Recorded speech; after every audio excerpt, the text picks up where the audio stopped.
આગળ વાત કરીશું મહારાષ્ટ્રના થાણેના કાસરવડવાલી વિસ્તારમાં એક ચોંકાવનારી ઘટના બની છે। સાઈ પાર્થ બિલ્ડિંગમાં આવેલા ચોકીદારે દારૂના નશામાં રસ્તા પર ચાલતી માત્ર 3 થી 4 વર્ષની માસૂમ બાળકીનો છેડતી કરી હતી। સ્થાનિક રહેવાસીઓએ આ બનાવ જોઈને તાત્કાલિક ચોકીદારને પકડી અને ભારે માર માર્યો હતો। આ ઘટના દરમિયાનનો એક વિડીયો પણ સામે આવ્યો છે, જેમાં મહિલાઓ અને સ્થાનિક લોકો ગુસ્સે થઈ ચોકીદારને સજામણો આપી રહ્યા છે। આ ઘટના માત્ર થાણે માટે નહીં પરંતુ સમગ્ર દેશ માટે ચિંતાનો વિષય બની ચૂકી છે।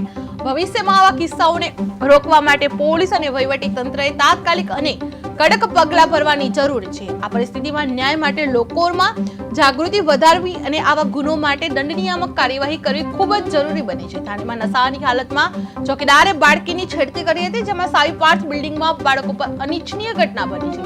નાગરિકોએ ચોકીદારને પકડીને ભારે માર માર્યો હતો। આ ઘટનાનો વિડીયો સોશિયલ મીડિયા પર વાયરલ થઈ ચૂક્યો છે। પોલીસે કડક કાર્યવાહી માટે નાગરિકોની માંગ કરી રહ્યા છે।